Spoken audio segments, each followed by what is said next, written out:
राधे राधे। आप सभी के चैनल में, जो कि आपका चैनल है, उसमें स्वागत है। भगवान श्री हरि और माता रानी से प्रार्थना करते हैं कि आप सब लोग सुरक्षित होंगे, सुखी होंगे और ठीक प्रकार से होंगे। जैसे कि ये माह का बड़ा पावन महीना चल रहा है, उसमें जो हम ये महात्म की कड़ी चला रखी है, आज उसमें ये 7वां अध्याय है। श्रीमन नारायण नारायण नारायण, लक्ष्मी नारायण नारायण नारायण, तुलसी नारायण नारायण नारायण, श्रीमन नारायण नारायण नारायण। बोलो महात्म की जय। 7वां अध्याय। चित्रगुप्त ने उन दोनों के कर्मों की आलोचना करके दूतों से कहा, बड़े भाई कुंडल को घोर नरक में डालो, दूसरे भाई कुंडल को स्वर्ग में ले जाओ जहाँ उत्तम भोग है। तब दूत तो कुंडल को नरक में फेंकने के लिए ले गया। दूसरा दूत बड़ी नम्रता से कहने लगा, हे कुंडल, चलो, तुमने अच्छे कर्मों से स्वर्ग को प्राप्त होकर अनेक प्रकार के भोगों को भोगा। तब कुंडल बड़े विस्मय के साथ मन में संचय धरकर दूत से कहने लगा, हे यमदूत, मेरे मन में बड़ी भारी शंका उत्पन्न हो रही, अतः मैं तुमसे कुछ पूछना चाहता हूँ। कृपा करके मेरे प्रश्नों का उत्तर दो। हम दोनों भाइयों एक ही कुल में उत्पन्न हुए, एक ही जैसे कर्म करते रहे। दोनों भाइयों ने कभी कोई शुभ कार्य नहीं किया।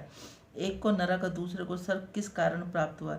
मैं अपने स्वर्ग में आने का कारण नहीं देखता। तब यमदूत कहने लगे, विकुंडल, माता पिता, पुत्र पत्नी, भाई बहन से सब संबंध जन्म के होते हैं, जन्म कर्म के भोगने के लिए प्राप्त होते हैं। जिस प्रकार एक वृक्ष पर अनेक पक्षियों का आगमन होता है, उसी प्रकार संसार में पुत्र, भाई, माता पिता का संगम होता है। इसमें से जो जैसे कर्म करता है वैसा ही फल भोगता है। तुम्हारा भाई अपने पाप कर्मों से नरक को गया है, तुम अपने पुण्य कर्मों के कारण स्वर्ग में जा रहे हो। तब विकुंडल ने आश्चर्य से पूछा, मैंने तो आजन्म कोई धर्म का कार्य नहीं किया, सदैव पापों में ही लगा रहा। मैं अपने पुण्य के कर्म को नहीं जानता। यदि तुम मेरे पुण्य के कर्म को जानते हो तो कृपा कर बतलाइए। तब यमदूत कहने लगे, मैं सब प्राणियों को भली भांति जानता हूँ, तुम नहीं जानते। सुनो, हरि मित्र का पुत्र सुमित्र नाम का ब्राह्मण था, जिसका आश्रम यमुना नदी के दक्षिण उत्तर दिशा में था। उसके साथ जंगल में ही तुम्हारी मित्रता हो गई। उसके साथ तुमने 2 बार माह में श्री यमुना जी में स्नान किया। पहली बार स्नान करने से तुम्हारे सब पाप नष्ट हो गए, दूसरी बार स्नान करने से तुमको स्वर्ग प्राप्त हुआ, तुम्हारा भाई नरक को प्राप्त हुआ। दत्त जी कहने लगे कि इस प्रकार सब भाइयों के दुखों में अति दुखी होकर नम्रता मीठे वचनों से दूतों से कहने लगे, दूत, सज्जन पुरुषों के साथ 7 पग चलने से मित्रता होती है और कल्याणकारी होती है।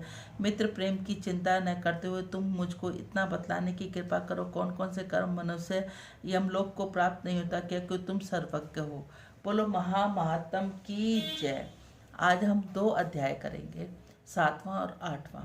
श्रीमन नारायण नारायण नारायण, तुलसी नारायण नारायण नारायण, श्रीमन नारायण नारायण नारायण, हे नाथ नारायण वासुदेवा, हे नाथ नारायण वासुदेवा। यमदूत 8वां अध्याय। यमदूत कहने लगे, तुमने बड़ी अच्छी वार्ता पूछी। यदि मैं अपराधी हूँ, फिर भी तुम्हारे स्नेह बस तुम्हारी बुद्धि के अनुसार बतलाता हूँ। जो प्राणी काया वाचा मानसा से कभी दूसरों को दुख नहीं देते, वे यमलोक में नहीं जाते। हिंसा करने वाले वेद, यज्ञ, तप और दान से भी उत्तम गति को प्राप्त होते हैं। अहिंसा सबसे बड़ा धर्म।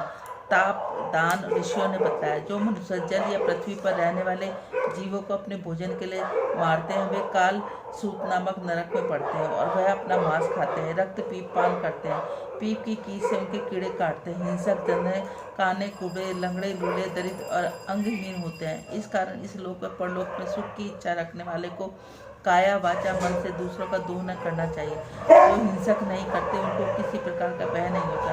जिस प्रकार सीधी टेढ़ी दोनों बहने वाली नदियाँ समुद्र में मिलते हैं, वैसे इस धर्म हिंसा में प्रवेश करते हैं। ब्रह्मचारी, गृहस्थ, वन गृहस्थ आदि सब अपने अपने धर्म का पालन करते हैं। जितेंद्रिय रहने से ब्रह्मलोक को प्राप्त करते हैं।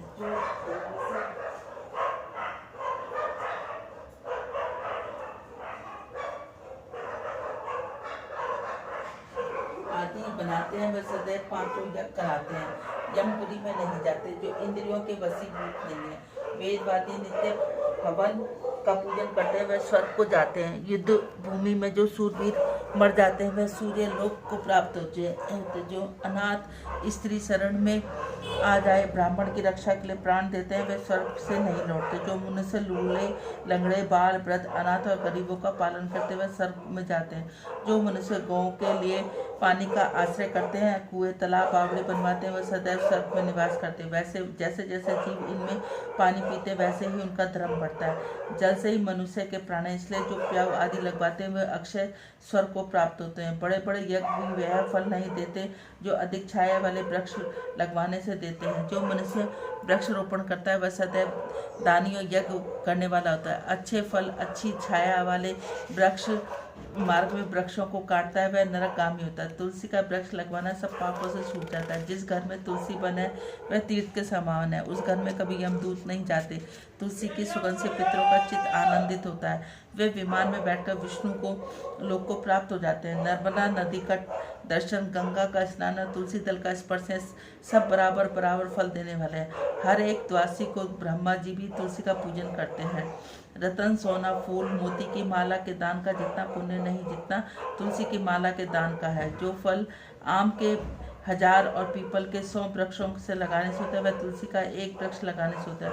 पुष्कर आदि तीर्थ में गंगा आदि नदी वासुदेव आदि देवता सब ही तुलसी में वास करते हैं। जो मनुष्य एक बार 2 बार या 3 बार रेवा नदी में उत्पन्न शिव मूर्ति की पूजन करता है वह इष्टविक रतन शिव को प्राप्त के आप से निकले हुए तीर्थ के में पर्वत वन में रखी हुई शिव की मूर्ति की पूजा करता है। वह सदैव ओम नमः शिवाय का जाप करता है। वह यमलोक की कथा भी नहीं सुनते, प्रसंग सतत अभिमान या लोभ से शिव पूजन करते हैं वाले भी यम द्वार नहीं देखते। शिव पूजन के समान पापों को नष्ट करने वाला, कीर्ति देने वाला तीनों लोकों में कोई कर्म नहीं है। जो शिवालय स्थापित है वह शिव लोक में जाते हैं, जहाँ ब्रह्मा विष्णु शिव का मंदिर बनाकर मनुष्य वैकुंठ वासी होता है। जो मनुष्य भगवान की पूजा के लिए फूलों का बाग लगवाते हैं वे धन्य हैं। जो माता पिता देवता अतिथियों की सदैव पूजा करते हैं वे ब्रह्म लोक को प्राप्त होते हैं। बोलो महात्म की जय। श्रीमन नारायण नारायण नारायण, लक्ष्मी नारायण नारायण नारायण, श्रीमन नारायण नारायण नारायण। बिन पिए नशा हो जाता है जो राधे राधे गाता है। बिन पिए नशा हो जाता है जो राधे राधे गाता है। जिनके अंतर मन भाव बड़ा वो ऊंची अटारी की सीढ़ी चढ़ा। जिनके अंतर मन भाव बड़ा वो ऊंची अटारी की सीढ़ी चढ़ा। जिसे गोपिया गोपी बना लिया जाता है जो राधे राधे गाता है। बिन पिए नशा हो जाता है ओ राधे राधे गाता है। मेरा बरसान रंगीला है, सब राधे नाम की लीला है। मेरा बरसान रंगीला है, सब राधे नाम की लीला है। जहाँ भगवन विचरण दबाते हैं जो राधे राधे गाते हैं। बिन पिए नशा हो जाता है जो राधे राधे गाता है। रस पीने का तू इरादा तो कर, मेरे बाके बिहारी से वादा तो कर। रस पीने का इरादा तो कर, मेरे बाके बिहारी से वादा तो कर। वो खुद ही पिलाने आते हैं जो राधे राधे गाते हैं। बिन पिए नशा हो जाता है जो राधे राधे गाता है। बोलो राधे राधे। ओम जय जगदीश हरे, स्वामी जय जय दीनानाथ हरे, भक्त जनों के दर्शन बंसी वाला दूर करे। ओम जय जगदीश हरे, जो धावे फल पावे, दुख विन सेवन का, सुख संपत्ति घर आवे, कष्ट मिटे तन का। ओम जय जगदीश।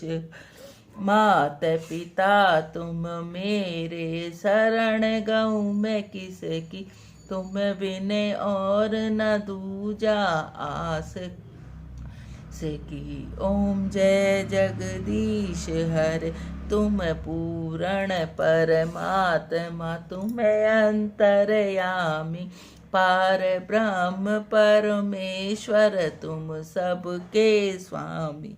ओम जय जगदीश हरे, तुम करुणा के सागर, तुम पालन करता मूरख खल कामी, कृपा करो भरता। ओम जय जगदीश हरे, तुम हो एक अगोचर, सबके प्राणपति, किस विध मिलूं दया में, तुमको मैं कुमति। जय जगदीश हरे, दीन बंधु दुख ठाकुर तुम मेरे, अपने हाथ उठाओ, द्वार पड़ा मैं तेरे। ओम जय जगदीश हरे, विषय विकार मिटाओ, पाप हरो देवा, श्रद्धा भक्ति बढ़ाओ, संतन की सेवा। ओम जय जगदीश हरे, तुम करुणा के, तुम तन मन धन सब कुछ है तेरा, तेरा तुझको अर्पण क्या लागे मेरा। ओम जय जगदीश हरे, त्वमेव माता च पिता त्वमेव, त्वमेव बन्धु च सखा त्वमेव, त्वमेव विद्या द्रविणं त्वमेव, त्वमेव सर्वं मम देव देव, त्वमेव सर्वं मम देव देव।